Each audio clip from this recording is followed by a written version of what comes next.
Բարև ձեզ հարգելի դիտողներ, YouTube-յանի Մալիքի եթերում զրուցելու եմ քաղաքագետ Հարություն Մկրտչյանի հետ ցանկության դեպքում կարող եք բաժանորդագրվել YouTube-յանի Մալիքին։ Բարև ձեզ, պարոն Մկրտչյան։ Ողջույն Նարեկ ջան։ Պարոն Մկրտչյան, Նիկոլ Փաշինյանը պաշտոնավարման ընթացքում առաջին անգամ շնորհավորեց ադրբեջանցիներին Կուրտան Բայրամի առթիվ, սա ինչպես եք մեկնաբանում, ինչ կարիք կար շնորհավորել թշնամական պետությանը։ Շնորհակալ եմ նախ Նարեկ ջան հնարավորության համար, ողջունում եմ քո լսարանին։ Իրականում գիտեք, ես շնորհավորանքը ավելի շատ կկապեի երեք սխալմամբ կամ մոլորվելու արդյունքում ադրբեջանական տարածքում հայտնված երկու անչափահաս տղաների դեպքով եւ առհասարակ, չգիտեմ, Նիկոլ Փաշինյանը բոլոր հնարավոր ու անհնար մեթոդները փորձում է հայ-ադրբեջանական հարաբերություններում կիրառի, բոլոր հնարավոր ու անհնար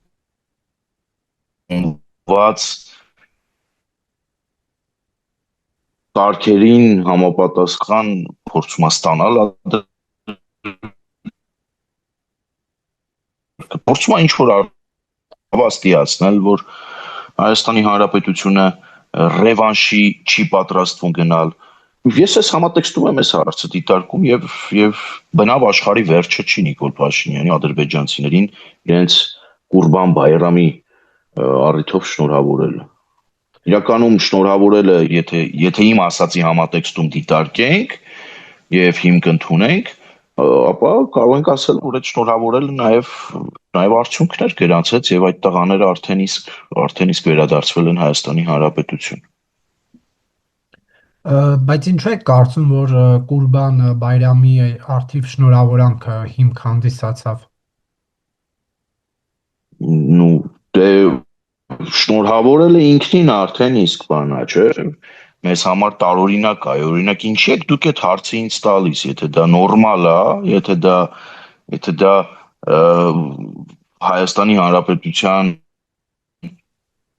որևէ իշխանություն այդ պարունակել է կամ ձեզ նորմալ երևում։ Փաշինյանը վստահաբար շնորհավորում է տարբեր ժողովուրդների, տարբեր տոների հետ կապված, հատկապես հոգևոր տոների հետ կապված, օրինակ ինչի այդ հարցը չեք տալիս։ Ձեզ հուզել է, չէ՞, այդ հարցը, ձեզ հետաքրքրում է այդ հարցը։ Եվ ես փորձեցի կապել նրա հետ, ինչի հետ հնարավոր է դա կապել։ Իրականում խաղաղության գործընթաց, հայ-ադրբեջանական բանակցությունների մեջ հավատի եւ այսպես մեկը մյուսին վստահելու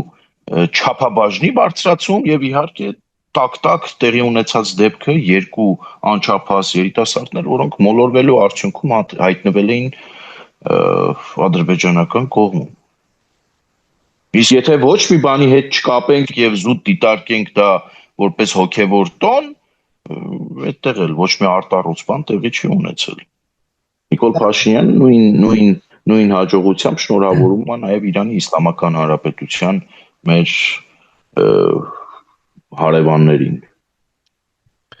Շնորհավորում է Էրդողանին, շնորհավորում է, չգիտեմ, Սիրիայի նախագահին առանձին դեպքերում։ Բայց կարելի է Ադրբեջանը։ Բայց քանի որ Ադրբեջանի հետ գործ ունենք, դրա համար ես փորձեցի կապել Ադրբեջանին շնորհավորելու հետ այն ինչ հնարավոր էր կապել, ոչ ավելի։ Եվ անարձագանք է մնացել Փաշինյանի ջանքերը եւ ընդհանրապես Ադրբեջանի հետ կապված Փաշինյանի ցանկացած դրական քայլ անարձագանք է մնում, ինչպես նաեւ այս շնորհավորանքը, դրական ժեստ ինչու Բաքվից չտեսանք։ Դե սրանից կարծում եմ Փաշինյանը եւ փաշինյանական իշխանությունը հետեւություններ կանեն։ Դուք կարծում եք, որ իսկապես մոլորվել են երիտասապատանիները տեղ համայնքում։ Առնվազն ԱԱԾ-ի տված պաշտոնական հաղորդագրությունը դրա մասին է խոսում, բայց դուք ինչ եք կարծում, ես չապրելով այդ գյուղում, չլինելով այդ երիտասարդների հետ, չունենալով որևէ ազգակցական կապ,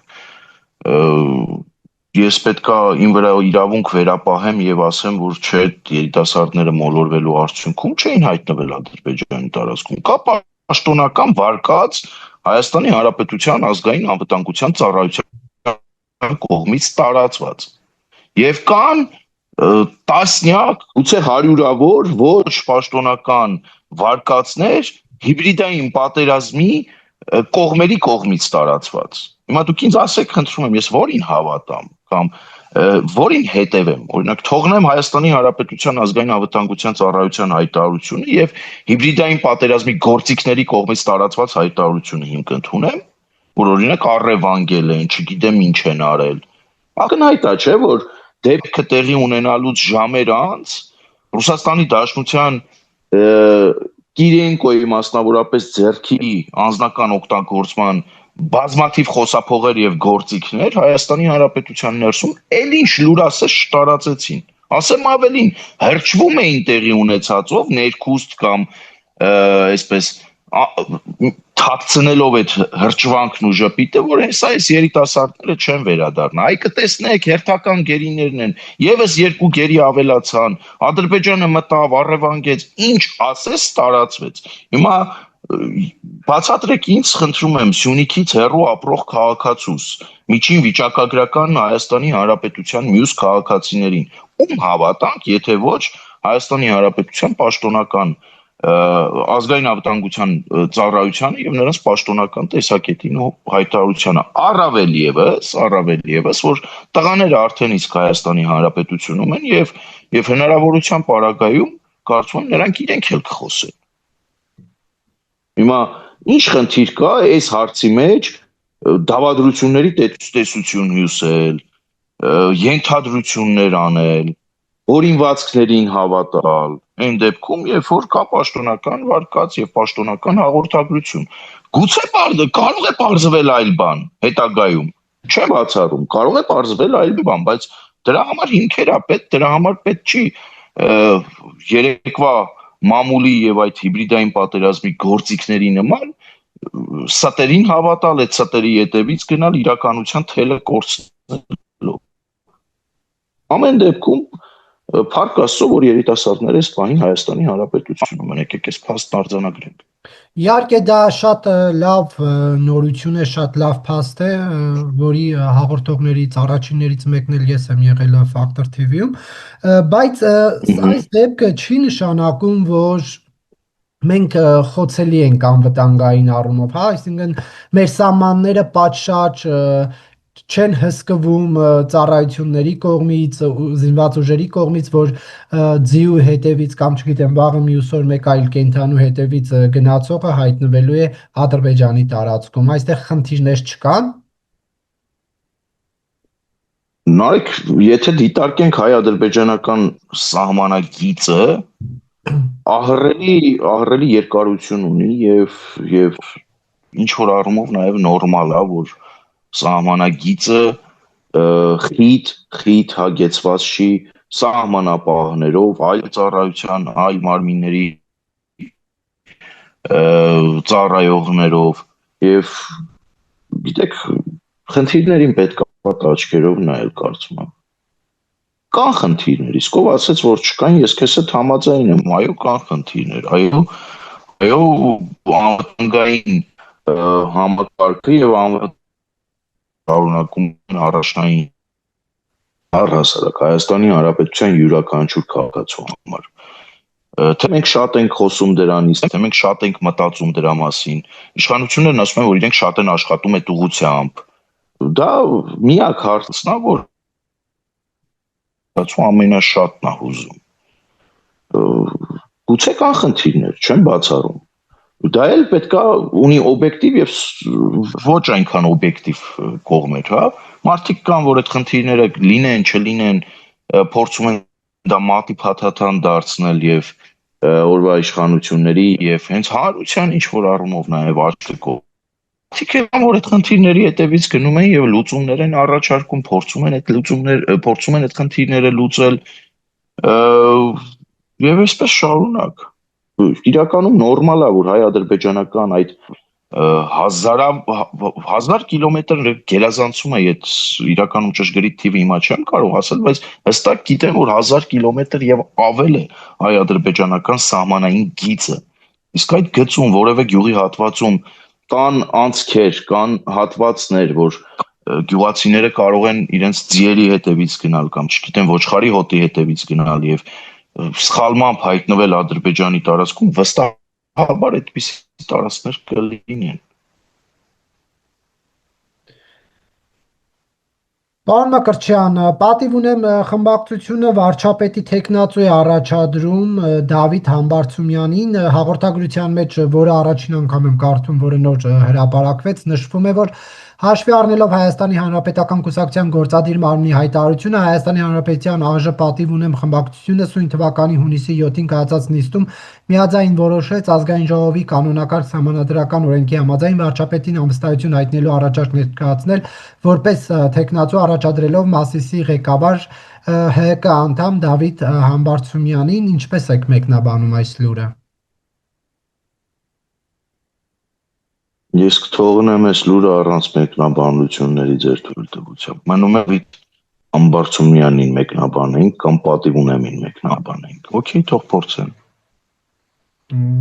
Ինչու՞ բայց։ Այսինքն ինչ երկրի թիվ 1 մերժվածին, այսինքն երկրի թիվ 1 մերժվածին թվում է, որ ինքը կարող է Հայաստանի Հանրապետությունում օրակարգ թելադրի, օրակարգ ձևավորի, մենք էլ մեր բան ու գործը թողած պիտի նստենք Սերժ Սարգսյանի թեկնածուին, Մասիսի քաղաքապետին բան անել, հա, վերլուծել։ Ես ընդհանրապես չեմ ուզում այս առիթով խոսել։ Մենաշնորհը թողնում եմ քաղաքացիական պայմանագրի падգամավորներին։ Սա ազգային ժողովի տիրույթում գտնվող հարց է բացառապես։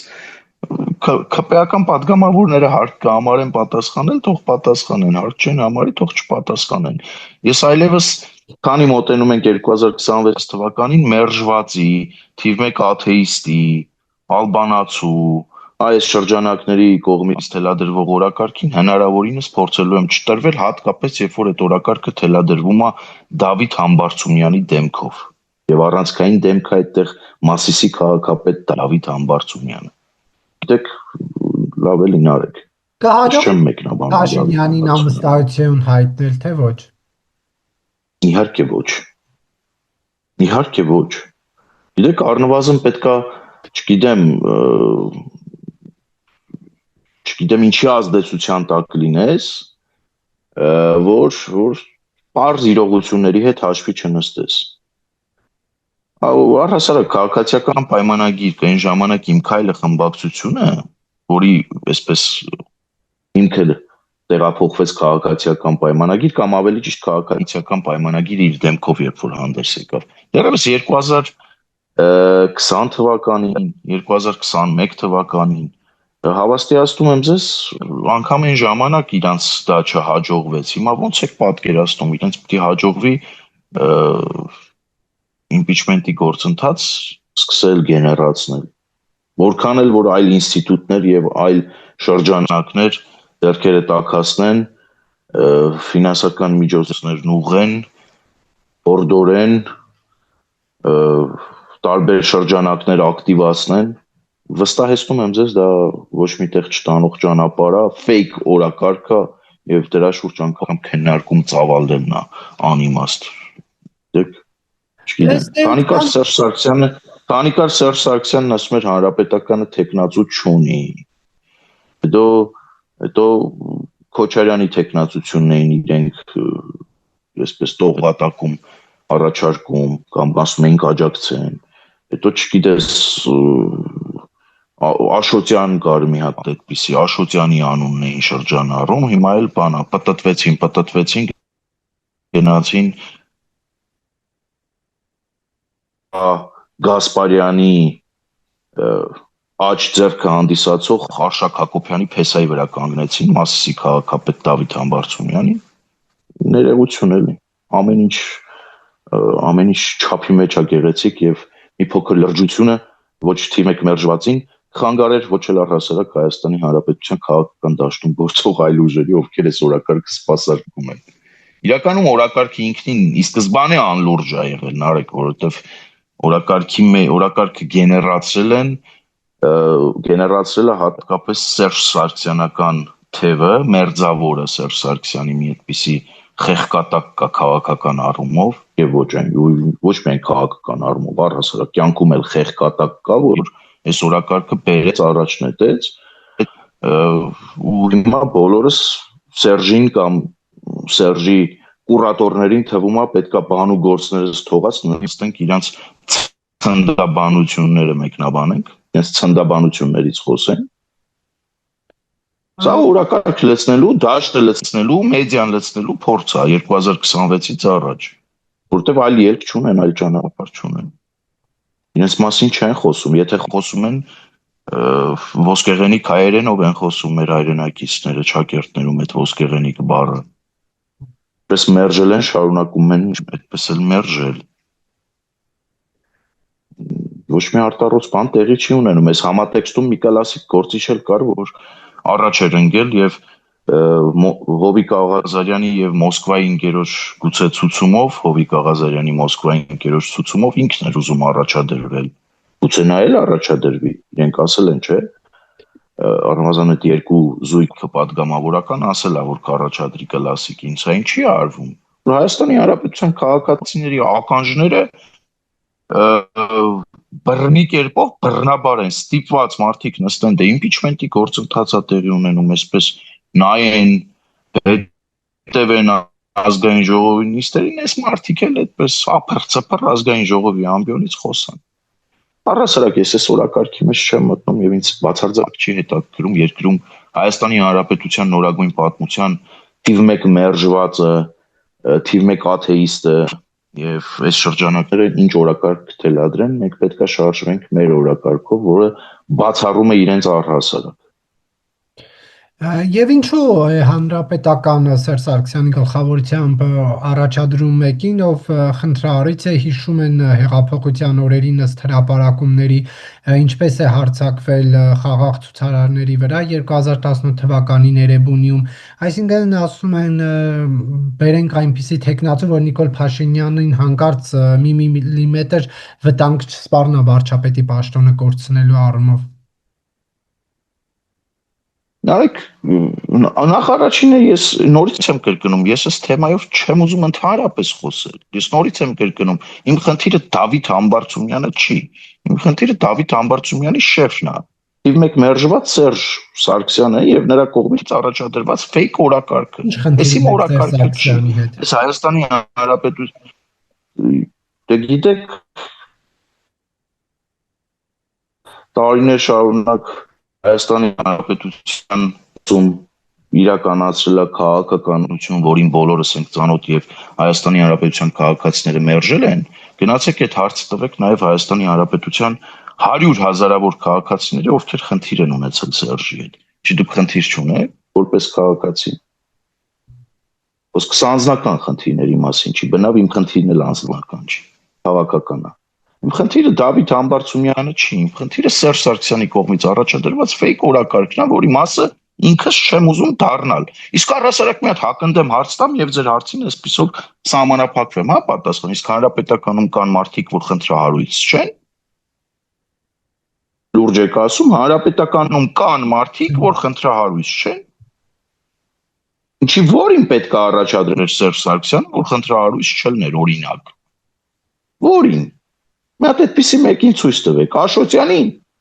Շարմազանովին, Էդգար Ղազարյանին։ Էփած հավիցի ծաղն եկավ։ Դավիթ Համբարձումյանին, որին օրինակ պիտի Սերժ Սարգսյանն առաջարկի։ Դրա համար էլ մարդը ասում էր տեխնացու չունեն։ Դրա համար էլ մարդը մի քանի անգամ այդ հայտարարությունն արեց, որ հանրապետականը տեխնացու չունի։ Հիմա տեխնացու է հայտնվել, առաջադրում են իմպիչմենտ, պարապ են մնացել իրակ, պարապ են մնացել։ Ըստ ձեզ ինչու են Փաշինյանն ու Փաշազադեն Գարեգին երկրորդ կաթողիկոսի դեմ դուրս եկել։ Ես խնդրում եմ այդպես միանշանակ հայտարարություններ ձեր կողմից էլ որպես լրագրող չանել։ Ինչա նշանակում Փաշինյանն ու Փաշազադեն դուրս են եկել Գարեգին Բ-ի դեմ։ Դուք ունեք այդպիսի տվյալներ, որ Փաշինյանը եւ Փաշազադեն պայմանավորված դուրս են եկել Ներողություն, ես հայ այդպիսի առաքելական պնդում եկեղեցու չարեցի, դեմ չէ՞, կամ Գարեգին Բեի դեմ։ ներողություն, Չէ, ես դե մի այդպիսի վարքան, ես Նարեկ ջան, ասում դուք եմ ասում եք դուրս են եկել։ Փաշինյանն ու Փաշազադեն դուրս են եկել Գարեգին Բեի դեմ։ Ձեր հարցադրումը հանրությունը երբ որ լսի, տպավորություն կստեղծվի, որ Փաշինյանն ու Փաշազադեն 3 չէ առաջի օրը հեռախոսով պայմանավորվել են, որ պիտի այսօր դուրս գան Գարեգին Բեի դեմ։ Այլ հարց, որ Փաշազադեի եւ Փաշինյանի հայտարարությունները համընկնում են ժամանակային առումով իրար հետ եւ 5-րդ 40-ն ու Հանրապետության թիվ 1 աթեիստի շրջապատը փորձում է դա տիրաժավորել այդպես, որ Փաշինյանն ու Փաշազատեն միասին պայքար են տանում հայ առաքելական եկեղեցու դեմ, այնինչ հայ առաքելական եկեղեցու դեմ ոչ հայ առաքելական եկեղեցու դեմ ոչ Փաշինյանն է կռիվ տալիս, ոչ էլ Հայաստանի Հանրապետությունում որևէ մեկը կարող է այդպիսի կռիվ տալ ինստիտուտի դեմ։ Այլ խնդիր է, որ հայ առաքելական եկեղեցու որոշ սպասավորներ պետք է կոնկրետ հարցերի տան կոնկրետ պատասխաններ։ Շատ կոնկրետ հարցերի, շատ կոնկրետ պատասխաններ։ Եվ որոշ հոգևորականներ այն, որ շեղվել են Աստծուն ծառայելու իրենց ուղուց, առանձին դեպքերում տրված ուխտից, Նարեկ ջան, կարծում եմ այս հոգևորականների հարցը նաև պետք է լուծվի։ Սրա մասին է խոսակցությունը։ Խոսակցությունը ընդհանրապես նրա մասին է, որ հայ առաքելական եկեղեցին որպես ինստիտուտ պետք է ինքնամաքրվի եւ առողջացվի։ Այս սրա մասին է խոսակցությունը։ Փաշազադեն դա է ուզում։ Ես վստահ չեմ։ Փաշազադեն հայ առաքելական եկեղեցու որպես ինստիտուտի գոյության վերացում է ուզում։ Մենք Հայաստանի Հանրապետության քաղաքացիներս Փաշազադեի ուզածն ենք ուզում, բնավ ոչ։ Լրիվ հակառակը, մենք ուզում ենք, որ հայ առաքելական եկեղեցին առողջացվի, ինքնամաքրվի եւ դրանով ավելի դիմակայուն լինի եւ աշխարհակաղակական կենտրոնների ձեռքին խամաճիկ չդառնա։ Այս է խնդիրը։ Հիմա ինչ կա, օրինակ ինչ հարցեր կան հայ առաքելական եկեղեցու հետ կապված, այդ հարցերը բարձրաձայն տրվել է։ Հարց համար առաջին Ամենայն հայոց կաթողիկոս Գարեգին Բեն արդյոք ունի երեխա թե ոչ։ Պատասխանը շատ կոնկրետ ենք ակնկալում։ Հայաստանի Հանրապետության քաղաքացիները պատասխանը շատ կոնկրետ է ակնկալում՝ այո կամ ոչ։ Ձեզ ինչ, պարոն Մկրտչյան, ունի թե ոչ երեխա։ Ախ, այդպես, մեզ ինչ Գարեգին Բեն երեխա ունի չունի։ Մեզ ինչ կուսակրոն քահանան մի շաբաթ է դիմանում, մի ամիս է դիմանում, թե առհասարակ 15 րոպեն մեկ է այդ ամեն ինչի մեջ մտնում։ Մեզ ինչ հոգևորականը, որ թևերը քշտում մտնում է քաղաքականություն։ Մեզ ինչ որ ադրբեջանական թեզեր են բերում նետում դաշտ։ Այն ինչը մեզ ինչ։ Բա ում ինչ ներողություն, եթե հայ առաքելական եկեղեցու հետևորդ ենք, հոտի մասն ենք, բա ում ինչ։ Օրինակ հոգևորականները իրենց ներսում, օրինակ Գարեգին Բեն, Նարեկ ջան, լավ, մեզ ինչ, օքեյ, ընդունեցինք։ Իրականում ինստիտուցիոնալ առումով մենք աշխարհիկներս իրենց ներսում փոփոխություններ իրականացնելու լիազորություններ որպես այդպեսին չունենք, գործիքակազմ չկա, որ օրինակ այդպիսի հոգևորականների հարցերը գեղական կարգով լուծենք, այսպես ասեմ, մենք չունենք դա, բայց Գարեգին Բեն էլ ունի հնարավորություն, օրինակ Գարեգին Բեն, երբ որ այն ինքնասառեցված տերտերին գործուղում էր փողոց, սուտ, մանիպուլացիա, ինչ ասես տարածվում էր։ Փողոցային պայքարի արդյունքում անկախ նրանից, որ քավորը Գարեգին Բեն ա եղել։ Ապալվելուց հետո, երբ որ այդ հոգևորականը կարգալույս չի արվում, երբ որ մեկ այլ հոգևորական ինչ որ հեղաշրջման կոչեր է հնչեցնում, եւ այս գիծը քաղաքականացվում է գնալով հայ առաքելական եկեղեցին, եւ Գարեգին Բեն թևերը ծալած ուղակի հետևում է իրադարձությունների զարգացմանը, այստեղ մենք գալիս ենք ասելու, որ ոչ, պարոնայք, այդպես չի։ Հայաստանի Հանրապետության առնվազն սահմանադրական կետ կա, Հայաստանի Հանրապետության սահմանադրությունն է ասում, որ եկեղեցին եւ պետությունը տարանջատ են։ Հիմա ինչա եկեղեցին թևերը քշտել պետական գործի մեջ խառնվել։ Ինչա եկեղեցին թևերը քշտել Հանրապետության թիվ 1 աթեիստի քաղաքական շահերը սպասարկում։ Ինչի իրանք կարող են Մենք լեգիտիմ հարցեր, իրենք կարող են ֆեյք օրակարգեր ձևավորել, սուտ գեներացնել, Փաշազադեի ու Ալիևի թեզերը բերել նետել դաշտ, Փաշազադեի ու Ալիևի հատուկ ծառայությունների երազանքը իրականացնել հանրապետությունում Հայաստանի, Պուտինից մեդալ ստանալ, Կիրիլին ոչինչ չասել, չհորդորել, գերիների հարցով այդ համատեքստում, այդ հարթակում չզբաղվել, Շվեյցարիա գնալ, սաբոտաժն անել, Հայաստանի Հանրապետության ներսում ամենօրյա իշխանափոխության կոչեր անել, ընդհուպ հասնել այնտեղ, որ Կանադայի քաղաքացուն անգամ բերել եւ Հայաստանի Հանրապետությունում վարչապետի թեկնածու նաեւ առաջադրել կամ չբացառել նրա առաջադրումը, սա կարող են։ Ես հայ առաքելական եկեղեցու հետևորդս չեմ կարող հարց բարձրացնել, օրինակ մամուլում շրջանառվող լուրերի համաձայն Գարեգին Բն ասում են երեխա ունի, ունի թե չունի։ Պարոն Մկրտչյան, տեսեք, Նարեջան,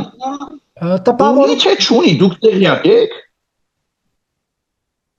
Գարեգին Բն երեխա ունի թե չունի։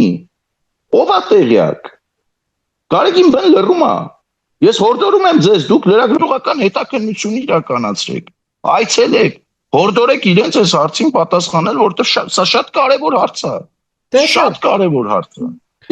Եթե մարդիկ Աստծուն տրված ուխտն են դրժում, եթե մարդիկ Աստծուն տրված երթումն են դրժում, դուք պատկերացնում եք Հայաստանի Հանրապետության քաղաքացիներին ինչեր կանեն։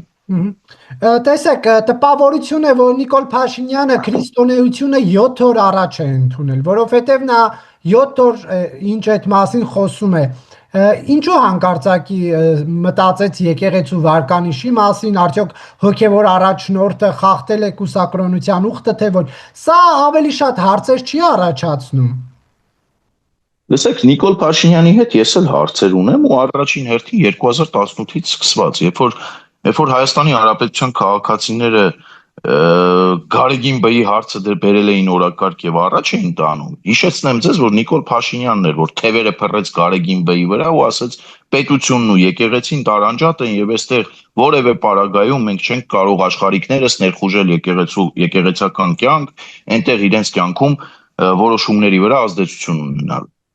Եթե հակառակ կողմից նայենք, Նիկոլ Փաշինյանը իրենց իշտը դրսևորել է այստեղ այն առումով, որ պահել է սահմանադրական նորմը պետության եւ եկեղեցու տարանջատ լինելու մասով եւ հետո եկեղեցին է խախտել, որը հանգեցրել է այսօրվան, եթե զուտ ճշմարտության դիրքերից նայենք եւ փորձենք ճշմարտության նշույլները դրանում տեսնել եւ վերհանել, Նիկոլ Փաշինյանը Հայաստանի Հանրապետության քաղաքացիների ձեռքերը բռնել է, որ չհասնեն եւ այդ խնդիրը չլուծեն այնտեղ եկեղեցու ներսում եւս փոփոխություններ չբերեն։ Այստեղ ես մեղադրում եմ Փաշինյանին։ Այդ հարցը պետքա դեռևս 2018-ին դրվեր։ Բայց նարեկ ես իզուր չասեցի եկեղեցին, որոշ եկեղեցականներ ավելի ճիշտ։ Եկեղեցին շատ լայն հասկացողություն է։ Հայ առաքելական Սուրբ եկեղեցում ծառայում են բազմաթիվ արժանավոր սպասավորներ, որոնց առաջ ես խոհանարվում եմ եւ ինչ ոչ նաեւ հորդորում եմ իրենք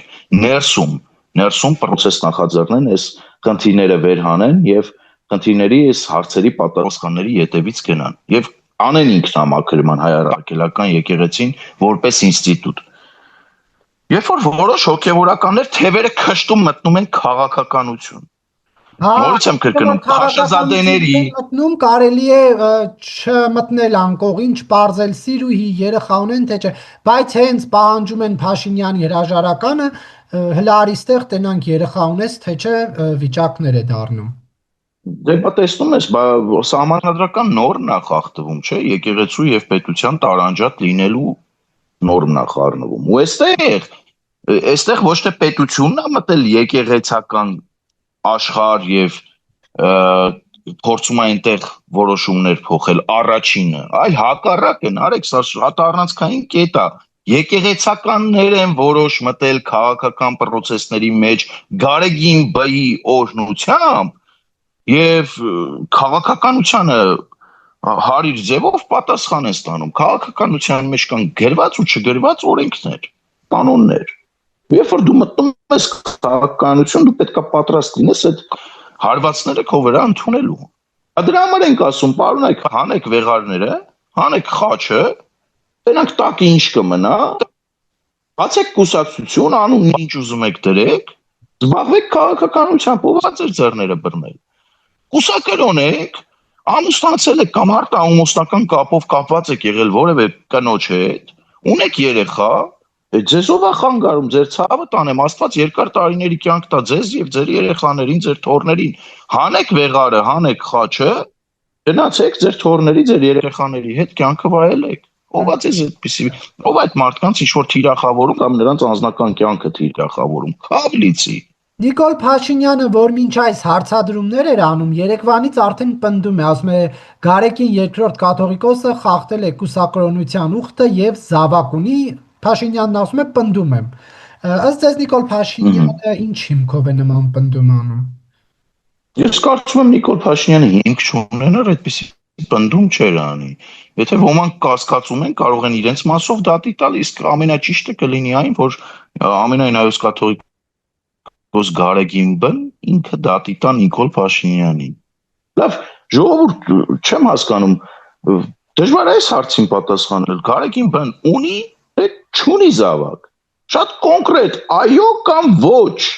Եթե ասեց Դրանից հետո արդեն գործողություններն այլ ընթացք կստանան։ Եթե պարզվեց ինչ։ Եթե պարզվեց ունի, հետո ինչ է լինելու։ Եթե պարզվեց ունի, կարծում եմ հայ առաքելական եկեղեցու առողջ սպասավորների դասը այս հարցը պետքա վերհանի, եթե ունի եկեղեցական կարգով եւ կանոնագրքով ինքը իրավունք չունի կուսակրոնության աստիճան ունենալու եւ առհասարակ ինքը իրավունք չունի կաթողիկոս լինելու։ Հիմա եկեղեցին կգնա նրան պաշտոնանկ անելու ճանապարհով, եկեղեցականները եւ եկեղեցին որպես ինստիտուտ կգնա այս ճանապարհով, շատ լավ, չի գնա, առնվազն մենք կիմանանք, որ հայ առաքելական եկեղեցում կուսակրոնության ուխտը կարելի է խախտել։ Կարելի է Աստծուն երդում տալ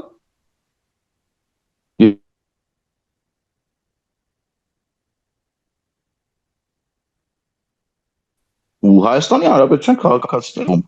ապա մնացածի մասով առնվազն պատկերացրեք, թե ինչեր կարա լինի։ Աշխարհակաղակական կենտրոնները ինչեր կարան լցնեն սրանց գլխի մեջ որոշ կենտրոններ։ Եթե կաթողիկոս ասի ոչ երեխա չունեմ, հանդարտվելու է այն շրջանակը, որ ասում է այդ հարցին պատասխանի, այսինքն թեման համարվի։ Իրականում ամենայն անկեղծությամբ եմ ասում, ես շատ ուրախ կլինեմ, որ կաթողիկոսը ասի, որ ինքը զավակ չունի, եւ դա հաստատվի, ամենակարևորը։ Բայց հավաստիացնում եմ ձեզ կաթողիկոսի այդպիսի հայտարարությունը Պանդորայի արկղը կբացի։ Եվ ստիպված կլինենք իրողությունների ու ճշմարտությունների հետ առերեսվել։ Ինչ տեղի կունենա։ Որ չունի, թող ասի։ Չունի, թող ասի։ Եթե չունի, թող ասի չունեմ։ Օրեր շարունակ այդ հարցը օդում կախված է։ Եթե չունի, թող ասի չունեմ, ինչու՞ է խնդիրը։ Գիտեք, եթե ես մի բան չունեմ, Նարեկ ջան, եթե ես մի բան չունեմ ու ինձ հարցնում եք ունեք թե չունեք, օրինակ ես ունեմ 2 զավակ, 2 տղա։ Դու եթե ինձ հարցնես դու աղջիկ երեխա ունես, ես վստահաբար քեզ կպատասխանեմ ոչ։ Ոչ ամուսնական կյանքում, ոչ արտամուսնական կյանքում։ Իր դեպքում այդ պատասխանը չի հնչում։ Ընդամենը զավակի մասին է խոսքը։ Դուք ունեք Գարեգին երեխա առհասարակ թե ոչ, խախտել եք այդ ուխտը թե ոչ, չկա պատասխան։ Չի պատասխանում մարդը, սա շատ բանի մասին է խոսում, առնվազն։ Ինչի։ Եվ գիտեք, առնվազն որ Գարեգին թաքցնելու բան ունի։ Եթե չունի, թող ասի չունեմ։ Չունեմ։ Բանավոր խոսքը բավարար է, որ համոզվի այն քրիստոնյաների այն շրջանակին բավարար է, ոչ չունեմ պատասխանը։ Դե թող ինքը բանավոր ասի, բանավորից հետո գուցե հաստական տվյալներ վերհանվեն։ Ինչ գիտեք։ Ինչի՞ չի ասում այդ դեպքում։ Ինչի՞ չի ասում։ Գիտեք, զավեշտի է վերածվում սա իրականում։ Ես օրինակ կհորդորեմ մայրաթորին, որ այլ ճանապարհ ընտրի, այլ մարտավարություն ընտրի եւ հարցերին ուղիղ պատասխանի։ Օրինակ Միքայել arczepiskopos կա այդպիսի, հա, Շիրակի թեմի առաջնորդը, որ բռնության կոչեր, ռազմական հեղաշրջման կոչեր էր անում ու տենց իրավապահ համակարգը չգնաց ասել եղբայրը այդ փարաջեն խաչը հանի, արի, հետևիր մեզ կամ ընկի առաջ։ Օրինակ այդ մարդը երբեմն իրականության հետ առերեսվում է եւ ասում է ինչ խելքին գալիս է, իր մտքին գալիս է։ Նույն կուսակրոնության մասով ինչ ասես դե մահկանացու ենք, մսից ու արունից ենք, ձեզանից շատերը մեկ ամիս չեն դիմանա, մեկ շաբաթ չեն դիմանա, կուսակրոն քահանան կարա տարին մեկ առնվազն այդ ուխտը խախտի։ Ըստ երևույթին իր ասածից ես դա եմ ենթադրում։ Կամ այդպես է դուրս գալիս։ Կամ ձեր ինչ գործնա որ խախտել ենք, լավ ենք արել խախտել ենք, ձեր ինչ գործնա որ խախտել ենք։ Ես կարծում եմ Մայրաթորը պետք է Միքայել arczepiskopos-ից Աճապահյանից օրինակ վերցնի եւ տեղ նաեւ նրա գործելավոճն ընդունի եւ կոնկրետ հարցադրումներին տա կոնկրետ պատասխան։ Թե չէ սխալ հարցը սխալ է ձևակերպված, հարցը չգիտեմ ես իմ ինչ, այլ գիտեք լավ էլի։ Վերջացրեք։ Հայ առաքելական եկեղեցին խնդիր ունի ինքնամաքրման։